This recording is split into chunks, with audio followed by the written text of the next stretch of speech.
प्रश्नावली 5.1 का question number 4 का 1 2 3 4। देखो हमारा फर्स्ट क्वेश्चन है कि 2 4 8 16 कह रहा कि ये एपी में है कि नहीं है, मतलब इसका जो बीच का गैपिंग है सबका इक्वल है या नहीं है। अगर सबका इक्वल रहेगा तो कह देंगे कि ये जो तुम्हारा प्रोग्रेशन है ये जो सीढ़ियाँ हैं क्या है, समानांतर है, मतलब एपी में है। ठीक, देखो तो हम लोग लिखेंगे हमें श्रेणियाँ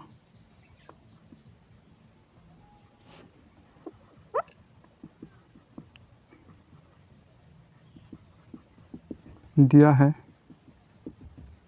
2 4 8 16 डॉट डॉट डॉट, तब बीच के गैपिंग निकालें। और डी यानी कॉमन डिफरेंस, सार्वंतर क्या करते हैं, दूसरका में से पहले का घटाते हैं, तीसरका में से दूसरा घटाते हैं, तो हमारा गैपिंग निकलता है।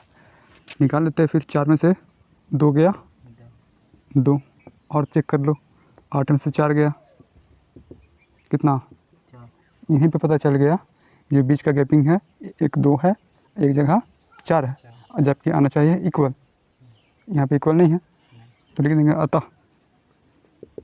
दिया गया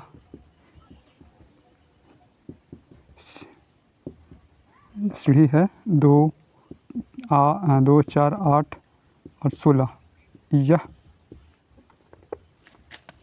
एपी में नहीं है। हो गया आंसर। ठीक, अब दूसरे को समझते हैं। क्वेश्चन नंबर दूसरा देखो, तो वही चीज़ लिखेंगे, हमें श्रेणी दिया हुआ है ये चीज़, और इसमें से तब डी कॉमन डिफरेंस निकाल लेते हैं। तो दूसरे का में से पहले का ना, तो 5/2 माइनस में 2, ठीक, कितना हो गया, एलसीएम ले लो,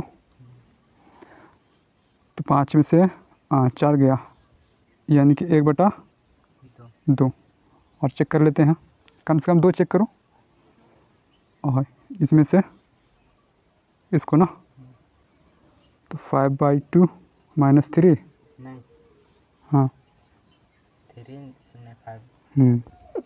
इससे इसमें, मतलब दूसरे का में से पहला, तीसरे का में से दूसरा, तो 3 माइनस 5/2 आ जाओ, कितना हो गया 6, और माइनस 5 बटा में 2, 1/2 हो गया। इसका मतलब यहाँ पे 1/2 आ रहा है, इसका गैपिंग हुई 1/2, आगे भी चेक करेंगे तो भी 1/2 ही आएगा। ठीक, करके देख लेते हैं, तो 7/2 माइनस 3 ना, कितना हो गया 3 नहीं 6, हाँ 1/2 आ रहा, यानी कि लिख लेंगे लास्ट में अतः दिया गया जो ये तुम्हारा श्रेणी है 2 5/2 3 7/2, ये हमारा एपी में है। तो एपी में ये है। आ जाओ इसको देख लेते हैं फिर चेक करके।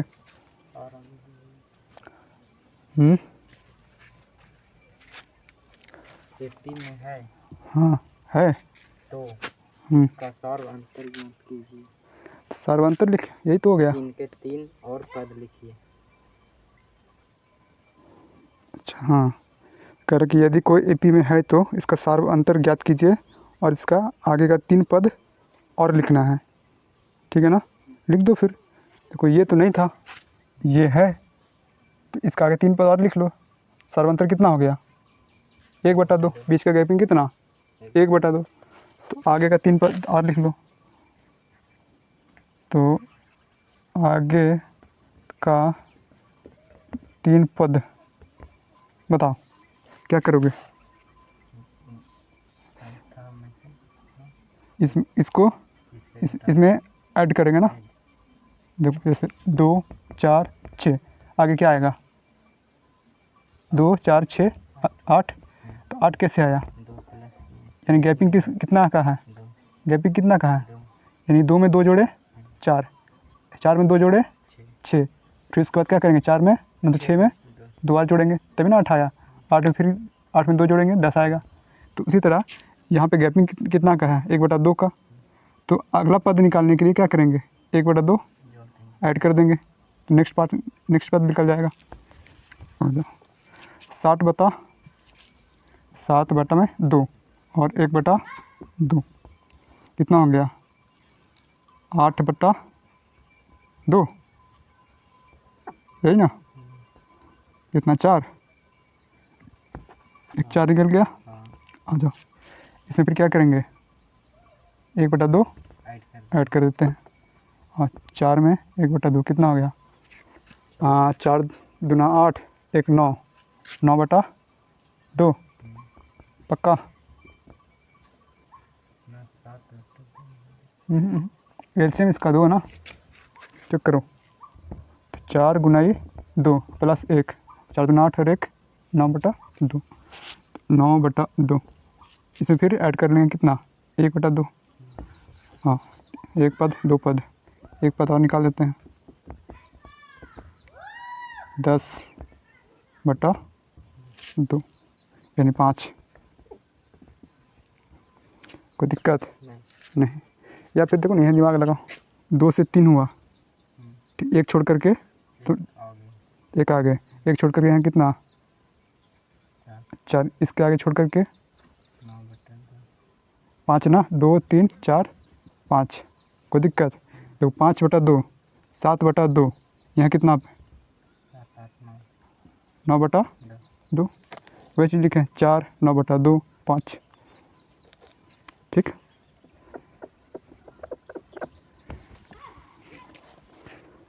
चलो नेक्स्ट क्वेश्चन है -1.2 और -3.2 -5.2 और -7.2। अगर एपी में है तो इसको सार्वंतर और आगे का 3 पद लिखना है। लिख डालते हैं, चेक कर लेते हैं सबसे पहले। और कॉमन डिफरेंस बोलो इस, दूसरा का में पहल का घंटा हाँ दूसरका में से पहल का, कोई दिक्कत -3.2 यहाँ पे माइनस प्लस 1.2, और बताओ कितना होगा फिर इसमें 2.0 माइनस प्लस माइनस यानी घटेगा, और जब घटेगा जो भी आंसर आएगा माइनस में आएगा, क्योंकि बड़का में जो है माइनस रखा हुआ है। देखो तो 3.2 और माइनस 0 2 2.0 माइनस हाँ माइनस 2.0 0 और चेक कर ले। आ जाओ, D2 तो D1 D2 लिखेगा, जैसे लिखना लिख डालो। चलो फिर -5.2 और -3.2, ठीक है। तो -5.2 प्लस 3.2, 2 में से 2 गया 0, -5.2 प्लस 3.2 0 पॉइंट, और 5 में से 3 गया 2 तो माइनस में। कोई दिक्कत नहीं।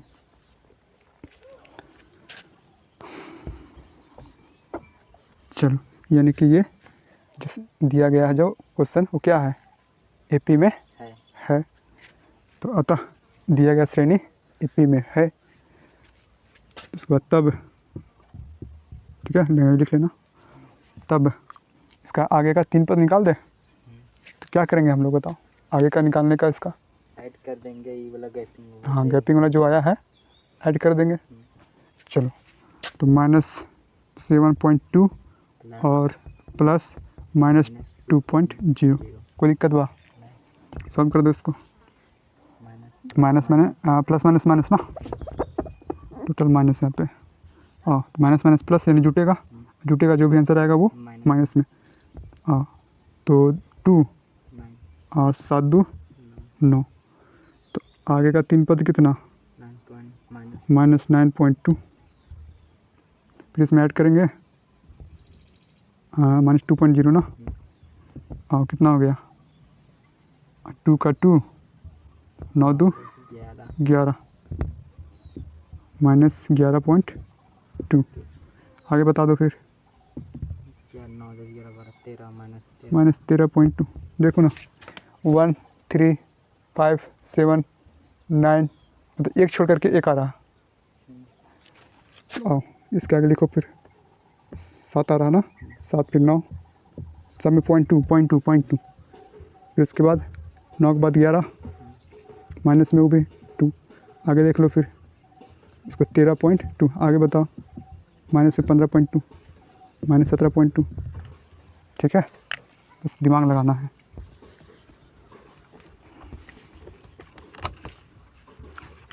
तो आगे का 3 पद हमने लिखा -9.2 -11.2 और -13.2। हाँ लास्ट बच गया क्वेश्चन, इसको बनाते हैं। सबसे पहले चेक कर लेते हैं एपी में है या नहीं है। और कॉमन डिफरेंस देख लेते हैं फिर। D1 D2 कुछ भी मान लो -6 और -10 कोई दिक्कत। कितना हो जाएगा बताओ -6 माइनस प्लस ध्यान दो 4। और फिर चेक कर लेते हैं -2 और -6 गैपिंग हमारा हो गया -2 माइनस प्लस 6 कितना 4।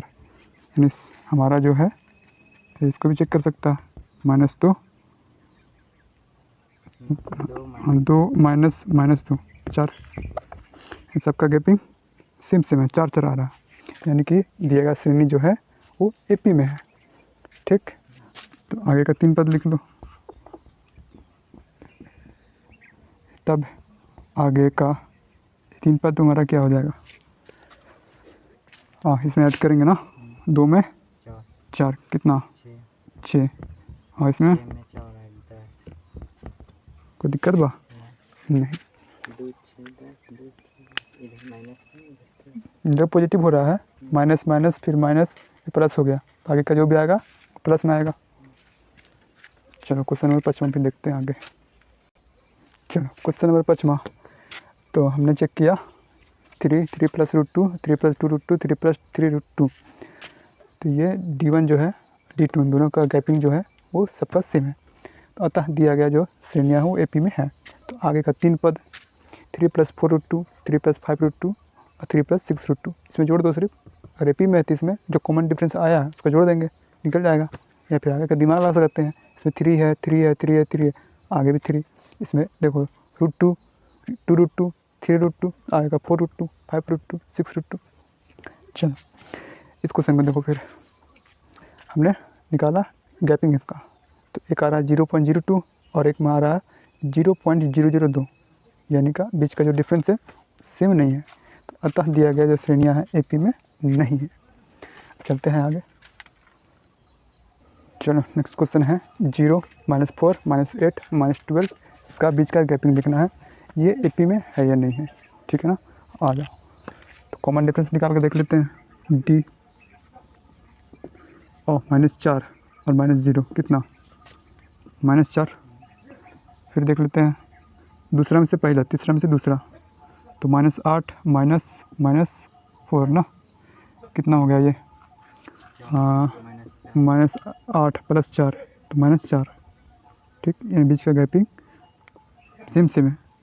तो यह दिया गया जो श्रेणियाँ हैं यह एपी में है। जब है तो आगे का 3 पद निकाल देते हैं फिर आ जाओ। 0 -4 -8 -12 कितना जा रहा 4 का। ठीक है तो आगे का कितना होगा फिर -16 -24 दिक्कत। या फिर इसमें ऐड करेंगे इसको फिर जो आएगा फिर इसको में ऐड कर देंगे हमारा 3 पद निकल जाएगा उसी तरह से। हाँ इसमें देख लेते हैं फिर 3 में से 1 गया 2 ना 9 में से 3 गया 6। बीच का गैपिंग जो है इक्वल नहीं है डिफरेंट आ रहा तो ये एपी में नहीं है।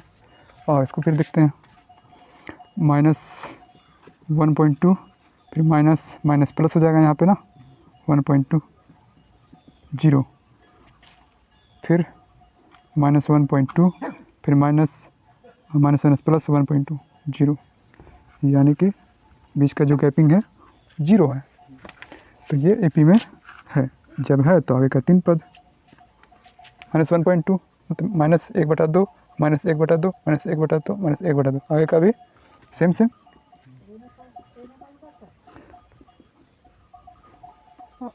क्वेश्चन नंबर 10वां, बीच का डिफरेंस देख लेते हैं। 2a माइनस a कितना a, फिर 3a में से 2a गया a, फिर सबका a आ जाएगा। ठीक, यानी कि ये AP में है। जब है तो आगे का 3 पद और निकाल लेते हैं, कितना हो जाएगा। हाँ, A1 A2 A3 A4 आगे का 5A 6A 7A। चलो क्वेश्चन नंबर 11, देखो a स्क्वायर a के पावर 3 a के पावर 4 डॉट डॉट डॉट। इसको चेक करना है बीच में गैपिंग जो है सेम है कि नहीं सेम है। अगर सेम है तो AP में है और नहीं तो फिर नहीं लिखेंगे। a square a cube a के पावर 4 हमने चेक किया, दूसरा में से पहला घटाया तो क्या होगा। हाँ, ऐसा मत करना कि a स्क्वायर में से a गया तो सिर्फ कितना बचेगा a, ये नहीं होगा। ये कब होता है, जब तुम्हारा 2a में से a गया तब जाकर के a बचेगा। ठीक है ना। इसी तरह से a की पावर 3 में से a स्क्वायर लिखोगे a, गलत। जब रहेगा 3a में से तुम्हारा 2a जाएगा तब जाकर के a बचेगा। यहाँ पे कॉमन लेना पड़ेगा फिर, तो हमने ले लिया कॉमन। देखो यहाँ से लेंगे कॉमन, तो क्या लेंगे इसमें से, दोनों में से a स्क्वायर क्यों। हाँ, तो क्या बचेगा, a स्क्वायर ले लिया हमने, तो यहाँ पे एक बचेगा, सिर्फ एगो a -1। ठीक, तो ये सेम सेम नहीं मिल रहा बीच का गैपिंग, तो ये AP में नहीं है। आगे चलते हैं फिर। नेक्स्ट क्वेश्चन है √2 √8 √18 और √32। ठीक, कॉमन डिफरेंस देख लेते हैं बीच का गैपिंग। तो √8 में से √2 घटाएंगे, ठीक है ना। तो देखो √2 बचेगा। अब √2 कैसे आया, तो √8 को लिख सकते हैं ना। देखो बनाते हैं इसको फिर, √8 माइनस √2, √8 को लिख सकते हैं कितना 4 × 2, कोई दिक्कत हुआ, माइनस √2।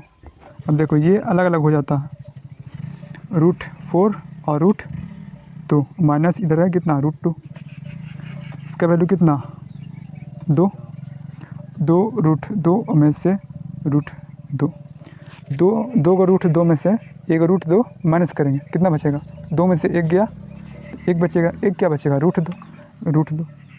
फिर आगे चलते हैं, तीसरा में से दूसरा को घटाना है। आओ, तो √18 में से √8 को माइनस करना है। आ जाओ बनाते हैं फिर इसको। देखो इसको लिख सकते हैं ना 9 × √2, 9 दूनी 18, माइनस √8 को भी लिख सकते हैं √4 × √2। और हमने लिया कॉमन यहाँ से √2 तो ले लेंगे। यहाँ पे देखो इसका वैल्यू 3 और इसका वैल्यू 2, 3 में से 1 गया, सॉरी 3 में से 2 गया 1, यानी कि √2, यानी बीच का जो गैपिंग है √2 का है। ठीक, तो अतः ये जो सीढ़ियाँ जो दिया हुआ है वो AP में है। तो आगे का 3 पद क्या हो जाएगा, इसमें ऐड कर देंगे, √2 ऐड करते चल जाएंगे। देखो तो √32 प्लस √2, आ जाओ इसको फिर तोड़ कर लिखो। इसको लिख सकते हैं ना 16 और गुना √2 प्लस √2, और इसका वैल्यू 4 √2 और प्लस √2, 4 √2 और 1 √2 जुट करके 5 √2। ठीक, तो 5 √2 का वैल्यू √50। कैसे, तो 5 को क्या लिख सकते हैं 25, मान √2 है ना, इसको हटाओ, 5 को 25 रूट में इसका वैल्यू 5, √25 का वैल्यू 5 और √2 और 25 दूना 50। उसी तरह इसका आएगा, इसमें जोड़ेंगे √2 तो कितना हो जाएगा 5 √2 प्लस √2, 6 √2 2, 6 छक 36, 2 9 72। उसी तरह 7√2। कोई दिक्कत? देखो फिर आओ, √3, √6, √9, √12। आ जाओ चेक करते हैं फिर इसको भी। √6 में से √3, तो दूसरा में से पहले का को घटाते हैं, तो इसको लिख सकते हैं √2 इंटू √3। √6 को √3 इंटू में √2, फिर से वापस से करोगे तो √6 से आएगा। 3 दूनी 6 रूट में आ जाओ। तो √3 हमने कॉमन ले लिया, √2 - 1 बचा। तीसरा में से दूसरा घटाते हैं फिर, तो √9 में से √6, √9 को √3 इंटू √3। ठीक, देखो ना 3, √9 का वैल्यू 3 को लिख सकते हैं √3 इंटू √3। फिर से इसको गुना करोगे तो 3 ही आएगा। तो √3 इंटू √3 माइनस √2 इंटू √3, √3 कॉमन ले लेंगे तो √3 माइनस √2 बचेगा। तो ये हमारा जो है AP में नहीं है, क्योंकि सेम नहीं आया है। ठीक बा, चलो क्वेश्चन नंबर 14। 1 का स्क्वायर, 3 का स्क्वायर, 5 का स्क्वायर, 7 का स्क्वायर। कोई भी देख के कहेगा यहाँ पे 1 है, 3 है, 5 है, 7 है, गैपिंग कितना का है? 2 का है। 2 का है तो आगे लिख देगा कोई। हाँ 9 का होगा, 9 का स्क्वायर, 10 का, 9 11 का स्क्वायर। लेकिन गलती, गलत फिर बनेगा। सबको पहले सॉल्व कर लो। 1 का स्क्वायर 1, 3 का स्क्वायर 9, 25 का, 5 का स्क्वायर 25, 7 का स्क्वायर का 49। अब माइनस करो, गैपिंग चेक कर लो। 9 में से 1 गया 8, 25 में से 9 गया 16, 49 में से 25 गया 24। सेम मिल रहा? गैपिंग तो सेम नहीं है, तो नहीं है, तो ये दिया गया श्रेणियाँ जो है वो AP में नहीं है। अब लास्ट क्वेश्चन, 1 का स्क्वायर, 5 का स्क्वायर, 7 का स्क्वायर, फिर 73 है। सबसे पहले तोड़ लेंगे हम लोग इसको। तो 1 का स्क्वायर 1, और इसका 25, और इसका 49 और 73, और माइनस करो, सब में 24 24 24। तो आगे का 3 पद फिर 97 जोड़ देंगे, 24 सब में 24 जोड़ेंगे तो 97, 97 में 24 जोड़ेंगे तो 121, 121 में 24 जोड़ेंगे तो 145। तो हमारा क्वेश्चन नंबर 4 जो है वो हो गया। इसमें जितना भी क्वेश्चन था सारा कंप्लीट। एक क्वेश्चन पक्का इसमें से 5.1 में से देगा, 1 नंबर का, कि बताइए कॉमन डिफरेंस कितना है, या फिर पूछ देगा आगे का 3 पद और निकालिए इस स्टेप से। तो ध्यान में रखना। तो ये हमारा कंप्लीट हो गया पूरा, लेकिन क्वेश्चन नंबर 1 बच गया। हमने कहा था कि सबसे लास्ट में कराएंगे, क्योंकि थोड़ा सा ना लैंग्वेज है उसमें, तो लैंग्वेज को समझ करके फिर बनाते हैं उस क्वेश्चन को। और क्वेश्चन नंबर 1 को समझते हैं। प्रश्न वाले 5.1 का क्वेश्चन नंबर 1, करा कि निम्नलिखित स्थितियों में से किन स्थितियों में संबंध संख्याओं की सूची AP में है और क्यों। क्वेश्चन नंबर 1 का 1, करा कि प्रत्येक किलोमीटर के बाद का टैक्सी का किराया जो है, जबकि प्रत्येक किलोमीटर के लिए किराया 15 रुपया है, और प्रत्येक अतिरिक्त किलोमीटर चलने पर कितना लग रहा है? 8 रुपया। तो इसको AP में बनाना है। AP है या नहीं है? अगर AP में है तो उसका पद लिखना है, ठीक है ना। बनाओ फिर। देखो कुछ किलोमीटर चलने पर, मतलब हम यहाँ से 1 किलोमीटर आगे गए तो लग रहा है 15 रुपया, ठीक। उसके बाद जब भी हम किलोमीटर आगे और चलेंगे तो अतिरिक्त किराया कितना लग रहा है? 8 रुपया, ठीक है ना। तो पहला किलोमीटर चलेंगे तो कितना पैसा लेगा? तो 15 रुपया। दूसरा किलोमीटर चलेंगे तो 8 रुपया एक्स्ट्रा ले रहा है, अतिरिक्त ले रहा है। किस में जोड़ेंगे फिर? तो 15 तो ले ही रहा है, लेकिन 8 रुपया और ले रहा है। देखो हम यहाँ से आ गए, ठीक, 15 रुपये लगा, फिर आगे गए तो 8 रुपया और लगेगा। तो यानी कि यहाँ से यहाँ कितना हो गया? फिर 15 में 8 जोड़ देंगे, फिर आगे चलेंगे तो 8 रुपया एक्स्ट्रा लग रहा है, ठीक। जितना आया 15 + 8 + 8, ठीक। आप तो लिखेंगे प्रश्न के अनुसार दिया गया जो प्रश्न है वह AP में है, ठीक। तो अतः AP पहला किलोमीटर 15, अतिरिक्त फिर कितना लग रहा? 15 + 8, फिर आगे में चलने पर 15 + 8 + 8 आ जाओ। 15 8 कितना हो गया? 23, और तीसरा किलोमीटर में कितना हो जाएगा? 18, 16, 15, 30, 31, तो 23 में तुम्हारा 8 जुट गया, 31 और 31 में फिर 8 जुटेगा, 39, उसी तरह से आगे और होगा हमारा पद। और क्वेश्चन नंबर दूसरा भी समझते हैं। देखो क्वेश्चन नंबर दूसरा 1 का दूसरा कह रहा है किसी बेलन में उपस्थित हवा की मात्रा जबकि वायु निकालने वाला पंप प्रत्येक बार बेलन की शेष हवा का 1/4 भाग बाहर निकाल देता है। ठीक है, बेलन वाला क्वेश्चन है।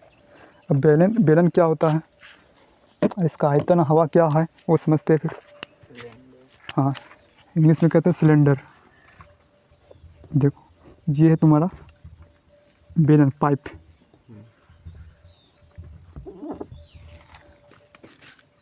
तो ये है हमारा बेलन, सिलेंडर। तो ऊपर में क्या होता है, ब्रीथ होता है, और नीचे में भी ब्रीथ होता है। मतलब सिलेंडर किसको कहा जाता है ना, इसका जो रेडियस है यहाँ से यहाँ तक का केंद्र से हाँ इक्वल होना चाहिए, बराबर होना चाहिए, तभी कहलाएगा बेलन है। तो इसमें क्या क्या होता है, रेडियस होता है, तो जितना यहाँ पे होता है उतना ही यहाँ पे होता है, और इसका एक हाइट होता है, कितना बड़ा है 100। अब इसका आयतन यानी वॉल्यूम क्या होता है ना कि आधार का क्षेत्रफल गुना में h होता है। आयतन निकालने के लिए फार्मूला आधार का क्षेत्रफल और गुना में h। आधार में नीचे बेस में क्या है हमारा, वृत्त है, तो वृत्त का क्षेत्रफल क्या होता है, पाई आर स्क्वायर और इंटू में h। ठीक, जब 3D पढ़ोगे ना इसमें, इसके बाद चैप्टर तुम्हारा है चैप्टर 11 या 12 में होगा, पृष्ठीय क्षेत्रफल ठोसों का, इस टाइप से। तो आयतन निकालने के लिए पाई आर स्क्वायर एच हमारा फार्मूला बन गया। उसी तरह घुमावदार का क्षेत्रफल भी होता है, इसका संपूर्ण पृष्ठीय क्षेत्रफल भी होता है। ठीक है ना, तो कह रहा है कि इसका हवा जो है 1/4 भाग हो जा रहा है। ठीक, देखो एक बेलन है ना, इसमें हवा भरा गया है और इसमें से ना पाइप के द्वारा हवा निकल रहा है बाहर। तो कह रहा है कि जितना भी इसका आयतन है वॉल्यूम, उसमें से 1/4 भाग जो है बाहर निकल जा रहा है। ठीक, तो हमने मान लिया कि जो इसका वॉल्यूम है वो भी है। ठीक, तो आगे में इसका क्या होगा कि इसमें से 1/4 भाग निकल जा रहा है। ठीक, यानी भी में से भी का 1/4 भाग बाहर निकल गया। फिर आगे में जो भी इसका आंसर आएगा, इसमें से फिर जो आंसर आएगा इसका 1/4 भाग बाहर निकल जा रहा है। तो लिखेंगे माना कि हवा सिलेंडर यानी कि माना कि बेलन की हवा की आयतन भी है। तो प्रश्न के अनुसार भी वॉल्यूम उसका भी है।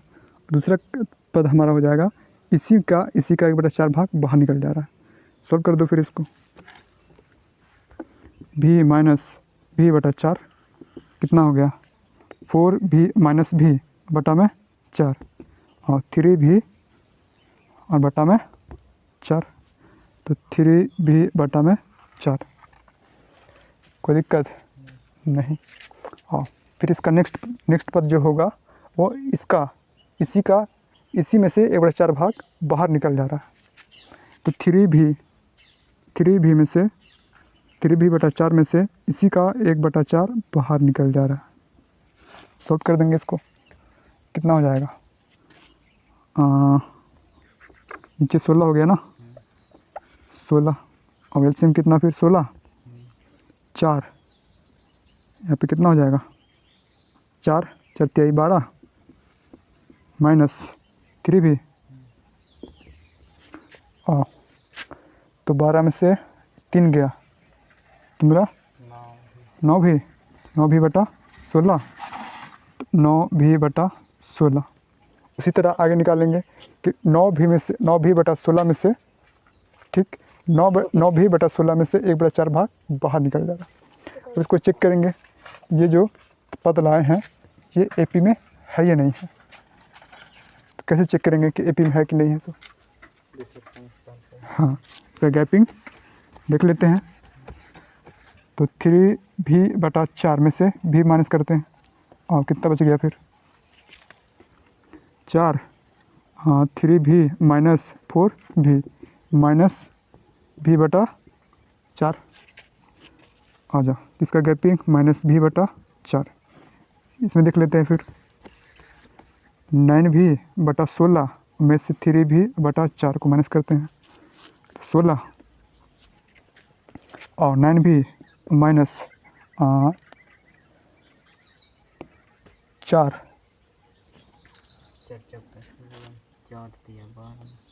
कितना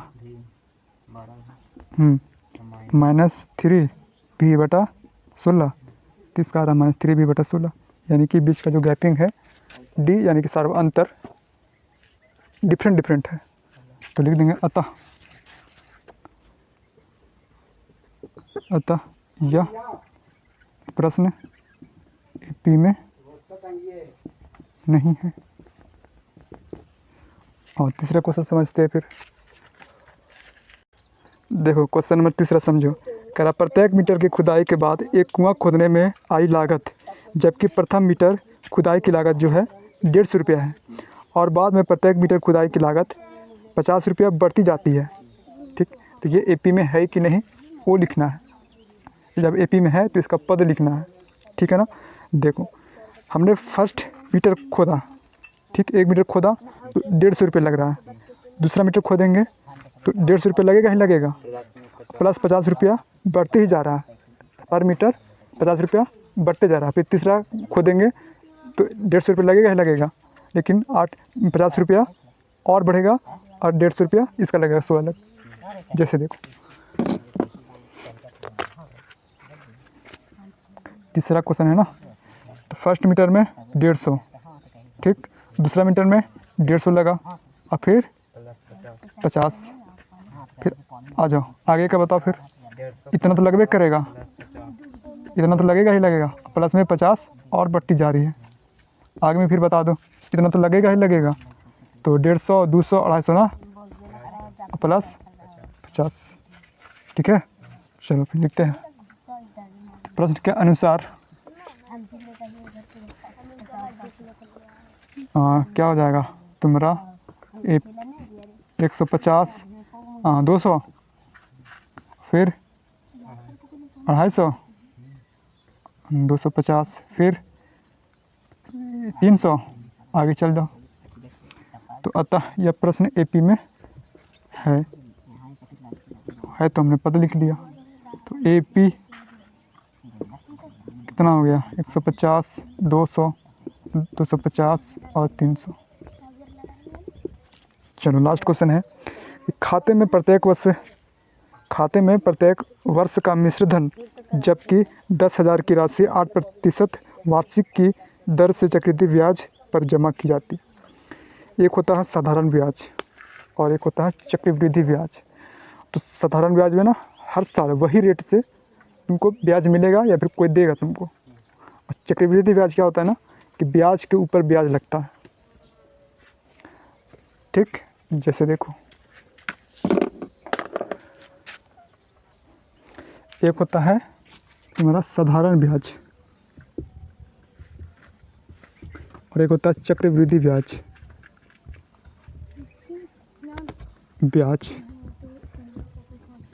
देखो साधारण ब्याज में क्या होता है ना, मान लो तुम 100 रुपया तुम बैंक से उधार लिया, ठीक, तो अगला साल ये दे रहा तुमको ना 5% तुमको ब्याज ले रहा। ब्याज मतलब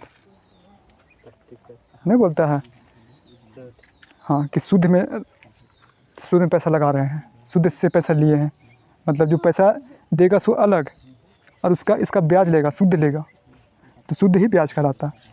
तो किसी बैंक से या किसी से तुम 100 रुपये लोगे और वो कहेगा कि हर वर्ष हमको 5% देना पड़ेगा, मतलब यानी कि इसका ये जो अमाउंट है तुम्हारा 100 रुपये तुमने लिया है, इसका 5% और देना पड़ेगा।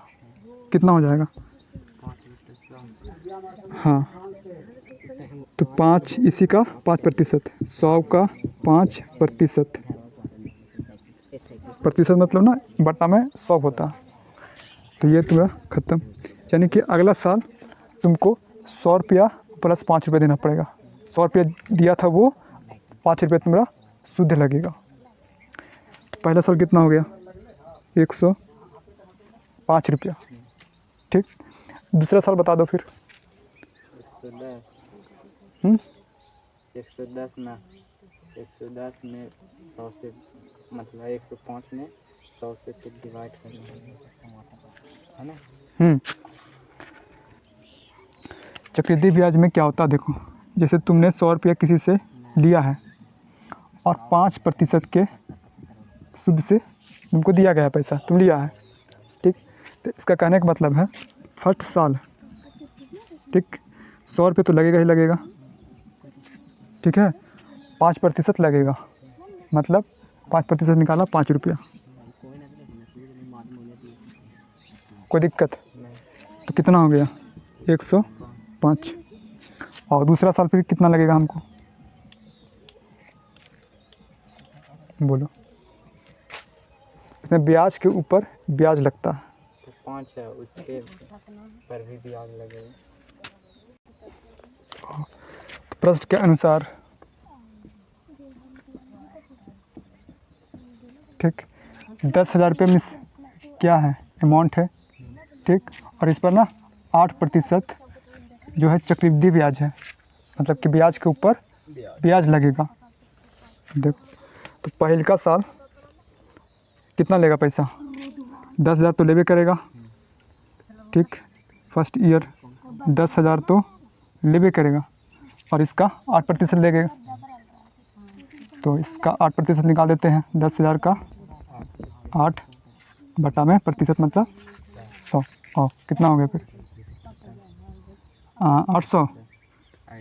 800 कितना हो गया 10,800। पहले का साल में इतना रुपये तुमसे लेगा, दूसरे का साल में कितना लेगा, इतना तो लेबे करेगा। ठीक, 10,800 10,800 और इसी का ना, इसी का 8% लेगा। तो इसमें ब्याज के ऊपर ब्याज लग रहा है। 800 का भी लेगा तुमसे पैसा, तो 10,800 गुना में 8% ना। हाँ, सॉल्व कर दो फिर। 8 64 यानी कि 864 रुपया लगेगा। 800 तो लग रहा था किसका, 10,000 का। देखो 800 रुपया का 64 रुपया और लगेगा। कितना हो गया यहाँ पे, जोड़ दो। 4 6 11,664। उसी तरह तीसरा साल निकाल दें। पहला साल तुम्हारा ये हो गया, अभी तुम दिया 10,000 रुपया, तो अगला साल 8% के रेट से 10,800। ठीक है ना। उसी तरह दूसरा साल ब्याज के ऊपर ब्याज, और तीसरा साल फिर कितना हो जाएगा 11,664 है ना, और इसी का 8%, तो 11,664 का 8%। ठीक बा, सॉल्व कर दो फिर। कितना हो जाएगा, यहाँ पे पॉइंट, हाँ गुना कर दो फिर। और चौके 32, 3 और छक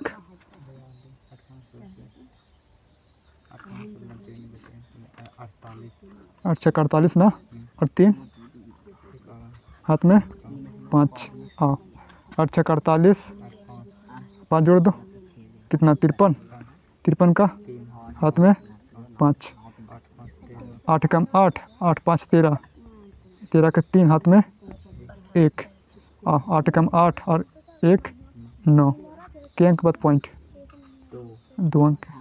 हाँ, तो अब मिलेगा ना, इसी का लेगा ब्याज 8% के रेट से, तो 933.12 जोड़ दो फिर।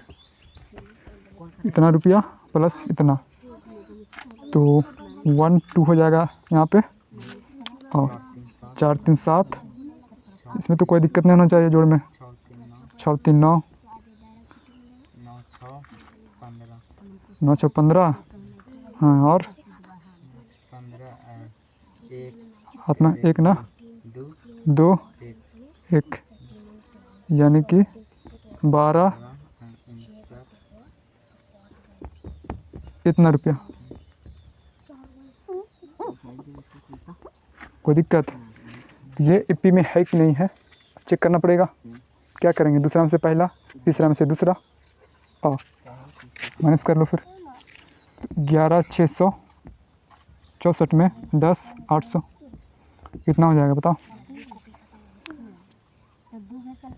10,800 तो दिक्कत नहीं है।